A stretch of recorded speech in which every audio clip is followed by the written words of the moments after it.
And it is official now. Egypt's Abdulfatah Al-Sisi is the country's new president-elect until he's sworn in. According to the Electoral Commission, Mr. Al-Sisi won 96.9% of the votes, leaving only 3.1% for his contender, Mr. Hamdeen Sabahi. The retired field marshal overthrew Mr. Morsi last July, and since then he's been locked in a battle with Mr. Morsi's Muslim Brotherhood, which urged a boycott of what he called the election of blood. Supporters of Abdulfatah Al-Sisi celebrates their candidate's victory at the polls. Egypt's Election Commission says he won the presidency by more than 96% of votes. Celebrations last through the night in Tahrir Square, the heart of a popular uprising that toppled Hosni Mubarak in 2011. President Mohammed Morsi, who replaced Mubarak, was democratically elected and one of the few leaders not from the military. But 2 years later, many Egyptians gathered at the square to show support for Sisi, a former general. In his first speech since the election, he promises to restore stability. Sons of the great Egyptian people, I address you. You have fulfilled your duties, and now is the time for work that will transport our Egypt to a bright tomorrow and a better future. But for his opponents, there's not much to dance about. Sisi overthrew President Morsi last July after mass protest.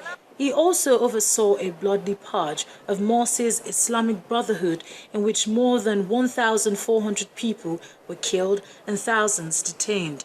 Many Islamic groups boycotted the elections, and turnout was low, less than half of eligible voters, raising questions about Sisi's credibility.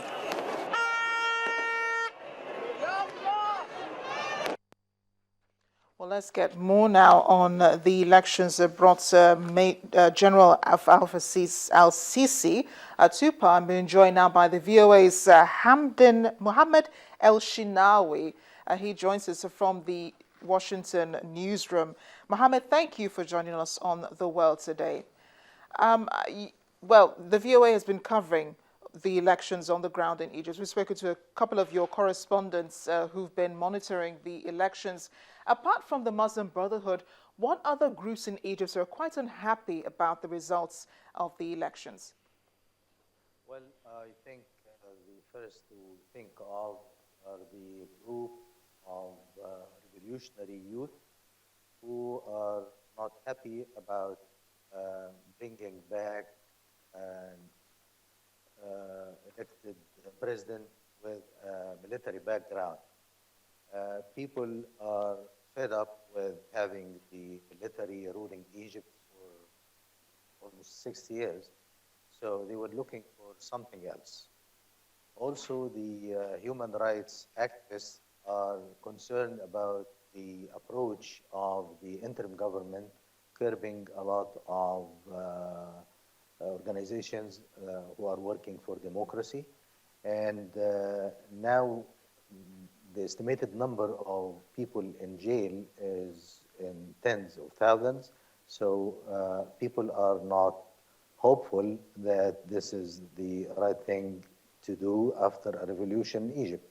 The latest curb on freedom of speech was an announcement by the Minister of Interior that they imported sophisticated system to monitor the social media.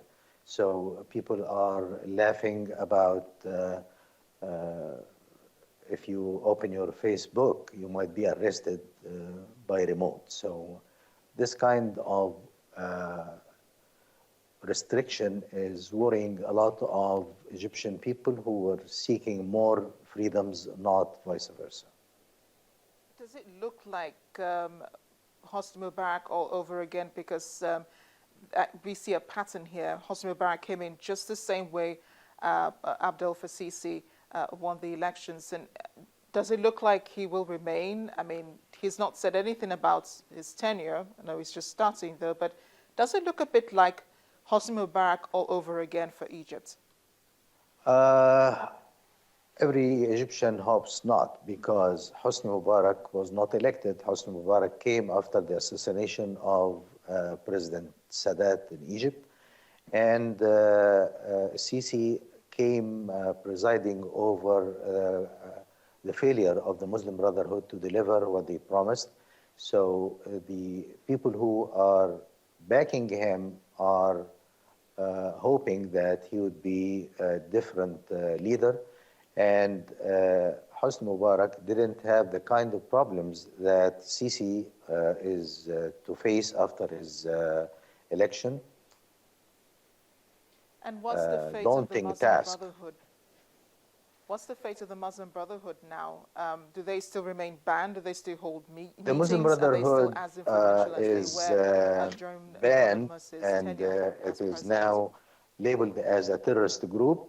And that is a major challenge among four major challenges facing Sisi, because without reconciliation, national reconciliation, he will not be able to stabilize the country. And in the past, Mubarak used the so-called security measures to curb the opposition, but he failed. And for the economy to thrive again, the new president would need stability. That's why he would need also to look into something that is, which is the transitional justice. Egypt has to learn a lot from South Africa's experience with transitional justice. You cannot maintain in power the same people that were responsible for the crimes of the past. And through my interviews with experts on that field, they are worried that there is no political will, even in the statements of Mr. Sisi, when he said Egypt is different. It shouldn't be different, because if you are an officer in the police who committed crimes in the past, you can't be free to do more of the same after a revolution in Egypt. Thank you so much, Mohammed El-Shinawi, the VOA's correspondent in Washington. Thank you for shedding more light on this issue.